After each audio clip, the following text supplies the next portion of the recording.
Hello everyone, my name is Christian. Welcome back to Tekpon. Today our guest is Casey, the Senior Growth Manager at ActiveCampaign. Hello. Christian, thanks for having me. Excited to be here. Thank you for joining us. At first, please tell us what is ActiveCampaign.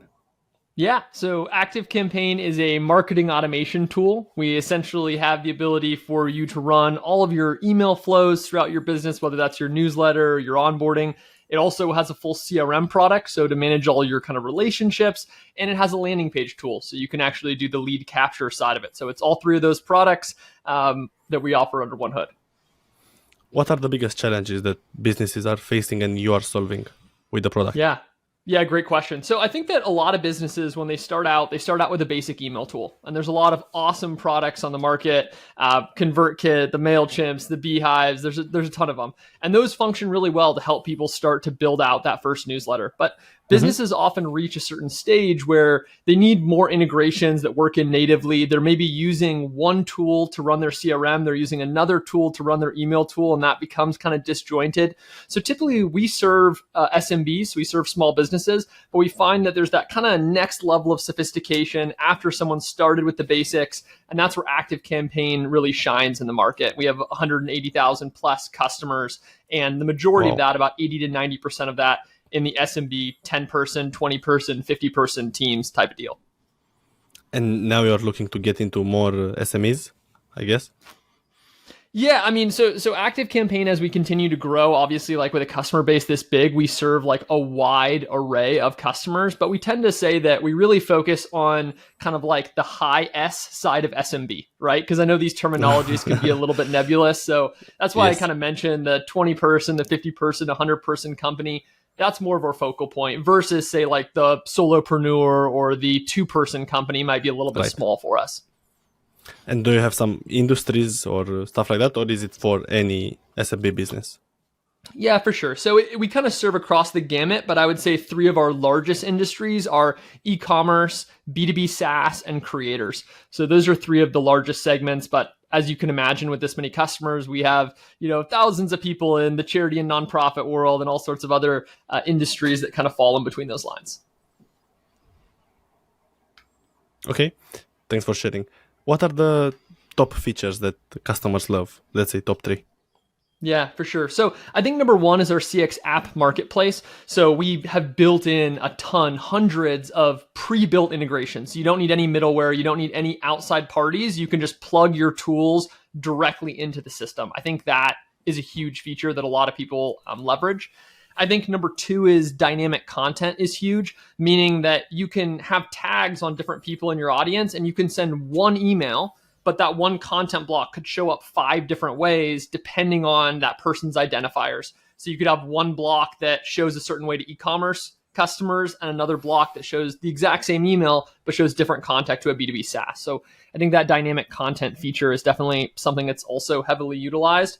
And then just to bring one in on kind of the sales or the CRM front, I'm a really big fan of the dynamic task outcomes. I know that seems kind of very specific, but it just means that when your team is operating and they have a task, they can fill out one of those outcomes, and then it will automatically trigger some sort of sales automation, either a future task or notify someone on the team or move a deal to a different stage. And so it just makes operating a sales team through something like a CRM a lot more seamless. That's awesome. Do you have some success stories that you can share with us? For example, how you helped company X, Y achieve something? Yeah, for sure. So we have a whole bunch of different kind of stories that we've covered in terms of different types of businesses. I think that in general, one of the first things that brands, like I was just chatting with Bodhi Surf, which is like a small boutique surf shop with a dozen people out in Costa Rica. And one of the things that they've done really effectively with automation is to set up those nurture flows. So it's not just about onboarding, but it's about how do you maintain that relationship. And I think using things like AC's dynamic logic, you can see what people are interested in. Are they checking out your blog? Are they checking out when you send an email, what stuff do they drill down? Do they care about the use cases? And through that, you can provide that experience that keeps customers engaged, but isn't requiring a ton of manual input of you constantly having to hop in, change things around, custom send to this small group. And so they've been able to drive up revenue substantially by being able to really engage that base with good nurture content. And like I said, there's these kind of case studies across so many different industries, but really at a core level, it's about how can you use marketing automation to drive more revenue, and how can you use sales automation to organize your team, close more deals, and have more visibility, better forecasting, those types of things. How about the integrations? Can you share some most common used, most loved integrations? Yeah, for sure. There's a lot. So definitely like Shopify is a very common integration. Calendly is a very common integration. Twilio for things like SMS is a very common integration. We have a lot of omni-channel built-in integrations, which is really cool too. So for example, you can tie in directly with Bonjoro to do personal one-to-one videos. You can tie in with a company called Sendoso to do gifting. That's all built in. You can tie in with a platform called Postalytics to send actual physical cards. So there's all these different omni-channel tools that all have direct pre-built integration. So that's another, I think, a powerful differentiator about ActiveCampaign is that ability to run omni-channel marketing and have it all work seamlessly under one hood. And also just have visibility around it. One of the questions that people always have is, okay, but does it really matter if I send that gift card? Does it really matter if I send that personal video? Mm-hmm. And with tools like AC, you can just send it and then you can tag that person. You can see, okay, of the people that got physical cards, how did they convert? How long did they stay? How much did they upgrade? Right? And gives you really easy visibility to know whether omnichannel marketing is actually working as well. I love that. It's fantastic. So you told us so many things about the product, but now please tell us about the pricing. How does it work?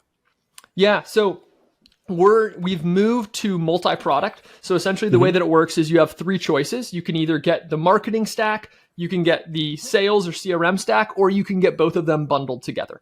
Right? So you have the marketing stack, which is starting at about $49 on that initial plan. And then you have a bundled approach that's at about $90 that includes the CRM and the marketing stack. And I believe our sales tool independently starts maybe at $19 for the most basic CRM, if I'm recalling correctly.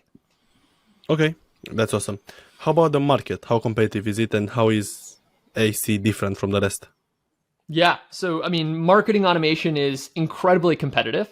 There's a ton of large players, and there is kind of on the bottom of the market, you have a lot of tools that are kind of hyper focused in on the kind of the email side.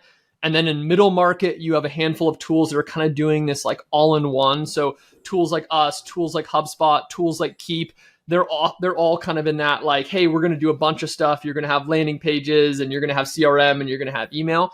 And then you kind of have at the very top, the Adobes and the Salesforce marketing clouds, and what I would kind of coin as the enterprise side of the market, which tends to have, super deep Salesforce integrations and very specific kind of compliance parts. So I think that ActiveCampaign operates for that sophisticated SMB. That's our sweet spot and really where we shine. The people who look and they don't quite need all the bells and whistles and the detailed reporting and all the different pieces of a HubSpot. And it's not to say we don't have great reporting and those different functionalities, but I think the type of business that uses something like an ActiveCampaign is just probably not the business that's spending $5 million a month on paid budget, right? They might be using different paid levers and these other pieces, but they're just a slightly different type of demographic. But as I noted before, they found themselves having outgrown those basic tools. Just as a very quick personal story, I migrated in 2020. I was working for a startup, Bonjoro, actually, one of our integration partners. And awesome. We were using MailChimp for our email side and HubSpot free CRM. And we were connecting it all via Zapier, and we had things set up, but it was too disjointed, right? And so we wanted to have things streamlined under one hood. And that's actually why we migrated over to ActiveCampaign. So I think that's a really good kind of test case. 25-person company, not wanting to have kind of all these disjointed parts, moves to ActiveCampaign for that consolidation, streamlined integrations, top of industry deliverability. Obviously, when we talk about emails, deliverability is a really important piece of that equation.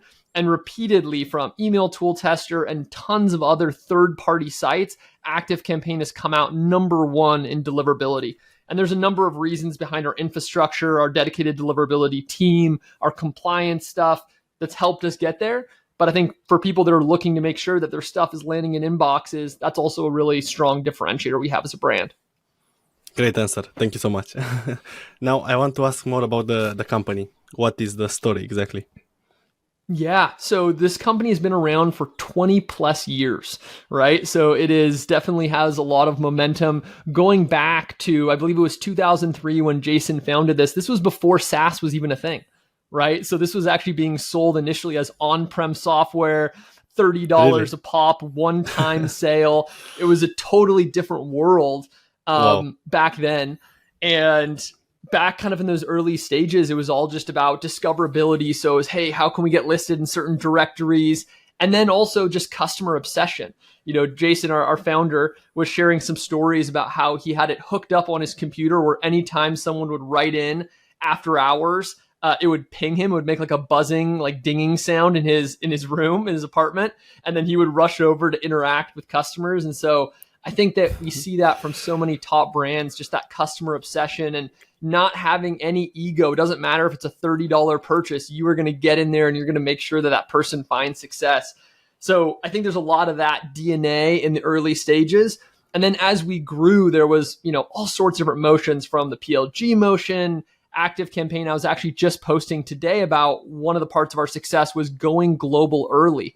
We way earlier than most brands at like 1 million ARR started to expand internationally, set up hubs in other areas, build channel partnerships and lean into VARs. And that early going global helped us get footholds in a lot of these markets that were actually slightly less competitive at the time. And so that was a big part of our growth story, propelling ActiveCampaign to 250 million ARR, one of the largest non-public marketing automation companies, if not the largest on the market right now. That kind of that part of that, the partner-led, the international, that was a huge part of that growth journey. And then recently, kind of in this final phase, the 100 to 250 million range, I think there was the going multi-product, which had a big impact on expanding NRR and helping us with that kind of revenue velocity, as well as acquisition. So we've made 2 best-in-breed acquisitions. We acquired Postmark, which is one of the leaders in transactional email in 2022. And we just acquired last year a company called OneSend, which allows basically franchises or multi-location businesses or agencies to operate a whole bunch of accounts under one hood. So it's a really powerful product differentiator, and ActiveCampaign continues to try to find how can we do things that no one else is doing. And with that recent acquisition, that springboarded us to the front for all of these franchises and multi-location businesses, making it super easy to manage. And so there's a whole bunch of different levers, but I definitely think the going global early, the customer obsession, and having just a very fast tempo of product releases, listening to customers, incorporating those quick fixes. So many SaaS businesses, I feel like today, die by death by a million paper cuts. And what I mean by that is there's just so many small usability errors they never fix because they're always focused on the big picture that their platforms become clunky and hard to use. Whereas the businesses that are constantly releasing and fixing those little problems and focusing on usability, those are the brands, in my opinion, that win long term. I love your storytelling. Great way. Great way to put it. And when exactly did you join the company? I joined recently. So yeah, about 8 months ago, I came on board. I was actually working with one of our integration partners, Bonjora, who we still have an awesome relationship with, but kind of was ready for that new challenge on a bigger stage. And so came over there to head up some of our organic and our partnership initiatives here at ActiveCampaign. How does your day-to-day look like as the growth manager? Yeah, there's a lot, you know. So there's a couple different kind of core pillars. So one aspect of my work is working with our partners, our app integration partners, to build collateral, to co-market, to co-sell into kind of our respective audiences. And the other side of my work is really again around building organic demand generation or growth systems. So for example, one of the first things I did when I came here was build a system around LinkedIn. So it's a combination of getting our internal team mobilized, also what I call voice of the customer, which is bringing a bunch of our customers into posting, and then using paid budget to amplify the best of both of those and to build kind of a sustainable long tail system. We're about to launch a new podcast, which is going to have some debate and discussion from some of the biggest figures in SaaS. Our Nice. pilot episode has Wade Foster, who's the founder of Zapier, and Jason Lemkin, who's the head of SaaStr, kind of talking back and forth across some of these biggest issues. So we're really excited about stuff like that. And that's kind of the final bucket of my work is working on developing those owned assets. I love that. You seem so happy. But how about podcasting? I know you appeared on many shows as the brand. How do you see it? Yeah, for sure. So I was just talking about kind of starting our own podcast, but the other side of that coin is guesting on podcasts. So I've guested on about 275 podcasts over the last couple of years. And really what I find with podcast guesting, the important piece is to kind of pick a vertical or pick a niche, and you want to get enough volume in that niche. And you want to make sure that you have a message that is non-promotional, right? In some cases, like in this case, we're talking about ActiveCampaign a little bit more. But in general, I think it's super important to find the messaging, something that you uniquely understand about the market. So I might hop onto a podcast and go really deep on omnichannel marketing. How should you think about it? What is the data that I've seen from 100,000 plus businesses running omnichannel marketing? What works where? Those types of insights, I think, are really what you want to spend the majority of your time trying to do. So I think it's having that right focus, getting enough saturation, and then make sure to use things like direct attribution to understand how many accounts are coming from podcasts. So when people sign up, just ask them, how did you hear about us? And I'll tell you that it's a little bit of a tricky art, because what will happen is that some people will put podcast. Some people will be, oh, I heard about it from your conversation with Christian, right? Some people will put the name of the pod. So you have to go a little bit through the data and piece some stuff together, but it'll at least give you directional insights. What I tell folks who want to test out podcast guesting as a growth strategy is commit to doing at least 20 in one focus niche, and then use direct attribution and look at that signal. If you do 20 relevant podcasts where they're non-promotional, you're talking about genuine good thought leadership and firsthand data, and you don't see any impact inside of your base, you're probably either not talking about the right stuff or you're not actually talking to your ICP, right? Because every time that you should see some, even if it's small, it's okay. Like maybe it's 3 sales. That's fine, but you should see some signal. And if you do, I think that is your push to double down. SaaS marketing is such a competitive space that I think sometimes people look at me like I'm a little crazy when I say this, but if you're getting any velocity with a partner initiative, with the podcast, whatever, if it's showing up in the data, that is a signal to double down and to figure out how you can expand it. When you do stuff that just totally isn't resonating, it's not the right audience, you typically won't see it in your data at all. And that's a good sign to move on and try something else. But how did you guest on so many shows? Do you have any tips for somebody that's looking to do the same thing? Yeah, absolutely. So a couple things that you want to do. Number one is you want to be able to send a real pitch, and it's very hard to do that over channels like LinkedIn. So I like to use a platform called Listen Notes.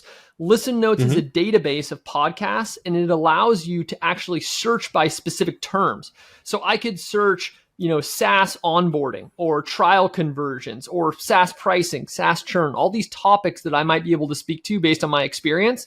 And I can actually also search for, let's say I know a big competitor and I know they're on a speaking circuit. I can look them up by name and it will list every podcast that they've spoken on.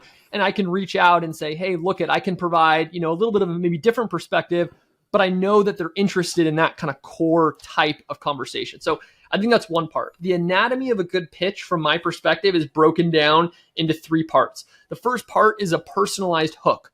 So what I'll often do if I'm looking at the episodes they've done, I'll look for a guest that I recognize. I've been in the SaaS space for a long time, so almost always I'll recognize at least one of the guests. And then I'll say, oh, it's so cool. 3 weeks ago, you had so-and-so on. We actually were just catching up at South by Southwest a couple of weeks ago, and I love that they're doing X, Y, Z. In your episode, you talked about blah, blah, blah, and I think that's interesting because of whatever. So have a 3 to 4 sentence, sometimes hook, pull them in. The middle part is your authority statement. You want to think about, why are you relevant to their audience? Why are you going to grab eyes? So in the case of ActiveCampaign, like that's kind of an easy sell because we're such a large organization. We can be like, we're Cloud 100.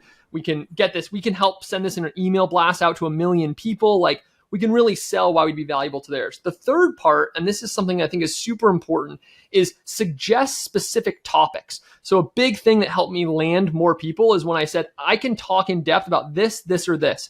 you're just making it easy for that host to just skim through and be like, no, not that one, not that. Oh, that third one's great. I love that. My audience hasn't heard about that. I think that would be really valuable. So that's my structure, is those three kind of parts broken down. And listen notes is oftentimes what I use just to be able to get the email so that I can actually reach out and send that more detailed pitch. What was your biggest personal challenge since joining the company? Oh, yeah.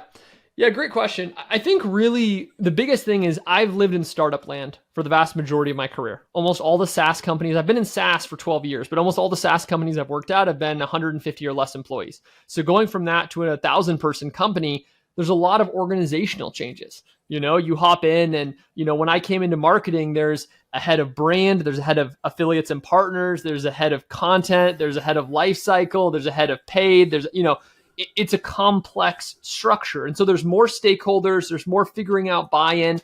And it's super important with organizations at that size is you need to have things that can have sustainable success. So a big change is, in the olden days, if I worked at Bonjoro, smaller company, couple million ARR, if I went and did a podcast or did a webinar rather, and that webinar drove a handful of sales, that was a win.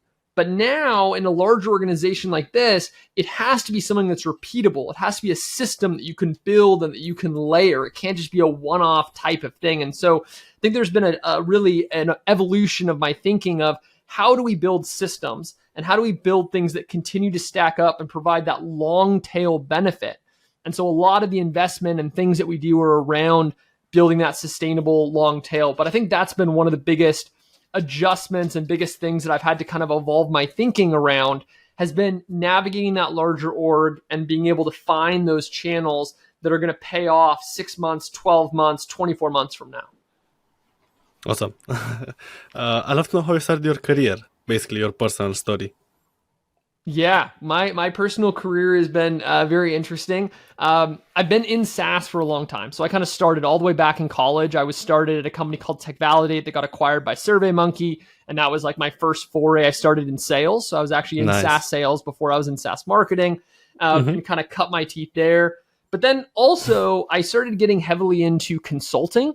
So I started getting initially into individual business consulting. Eventually, I was producing a lot of content on Quora, on Reddit, on LinkedIn, and kind of caught the eye of some institutional investors. So started to gradually work for BlackRock, McKinsey, all these different institutional firms, connected some to these kind of there's these companies like GLG and GuidePoint and Mavens, which basically source experts. So they'll reach out and they'll basically be paid to find the top experts in, say, SaaS pricing or SaaS churn or some specific go-to-market. And so they kind of source you.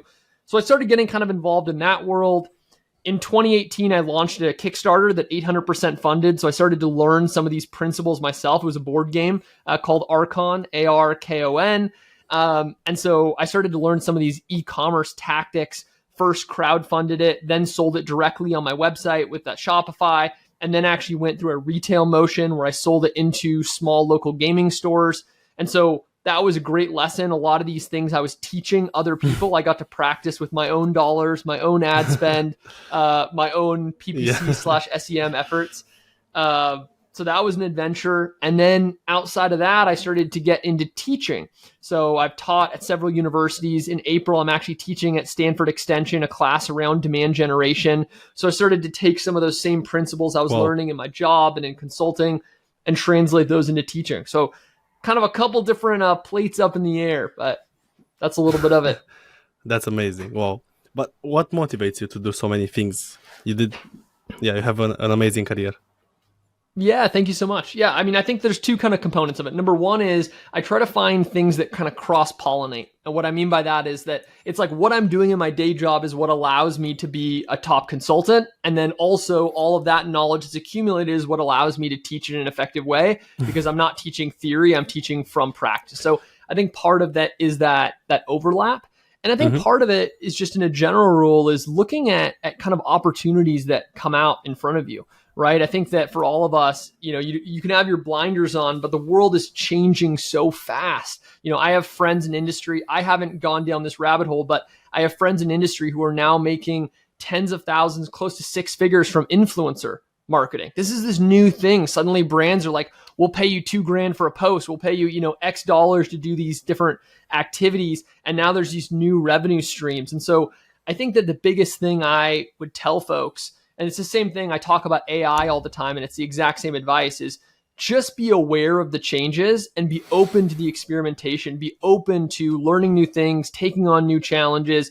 Those are going to make you the most resilient in your career and give you the most optionality. Like we work in, people who are in the tech space, people who work in the SaaS space know that it's not the most stable industry in the world, right? Things are changing. Companies have high burn rates. There's all sorts of different situations. You get these big ebbs and flows. And so make sure that you're building the right structures for yourself to make sure that you have options if, you're not just suddenly out in the cold if things don't pan out. I think that's an important kind of life lesson for folks. And what would be your best piece of advice for somebody that's just starting out, let's say after college? Yeah, I think the first thing, if you're starting out from college, I would strongly encourage folks to really, really the best you can. I know everyone's in a slightly different economic situation, right? But as much as you can, finding companies that have, like finding a startup that's a high growth startup that's in that kind of velocity position, you will learn so much so fast, even if it's not the highest paying job. I like to share that one of my first forays into marketing automation specifically, I took a job that was way below what I was making before. I took a big price cut, but I really wanted to work with entrepreneurs and small businesses. And so I loved the vision, and I tripled my income within 3 years from that starting amount just by being driven, by being hungry, learning the skills. And I'm so glad that I didn't turn it away because that opening offer was a little bit smaller, because it opened up so many doors. It's really one of the things that dramatically accelerated my career in this kind of space and in this industry. So I think that what I'll say is the SaaS industry in general tends to be pretty meritocratic. So if you are a person who produces a ton of value, if you are a top performer, everyone who's kind of an executive in SaaS kind of knows about that 10x effect, the 10x as effective sales rep, the 10x as effective marketing rep. And there's a tremendous amount of value that you can bring as that 10x player. And so that would be what I would say, is try to find a high velocity learning environment and ask yourself, is this a place that I see myself gaining a lot of knowledge and skill set? Have that be your first test over just the salary. Thanks a lot. I have one last question for you before we close down. What's your favorite SaaS product that you use, but apart from ActiveCampaign? Yeah, great question. I'm actually a fan of Riverside. So I know we're actually recording on Riverside. Yeah. It's not a perfect product. It has its slight challenges, but what I really like is that I use a lot of short form content. So what I really appreciate is the ability to film something. Like whenever I film something on Riverside, I can quickly go grab a clip, edit it out, and then spit it out. And actually, what I've even started to do recently is when I record stuff externally, if they send me the video file, I can upload it into Riverside. And then I just did this. I gave a talk for Landing Page Wars at ConferenceCon. They sent me over the file. I just uploaded it into my Riverside, and then I started to chop it up and create bites there. So even use it for outside. So I think they're doing some good stuff, and I like that they're experimenting with the AI functionalities, and I think they'll continue to refine and make that better as they go as well. So that's one product I think is doing good work. I appreciate this. You did fantastic on the podcast. Really valuable. And I really appreciate you. Thanks a lot for joining us. Thank you so much. It was good to be here.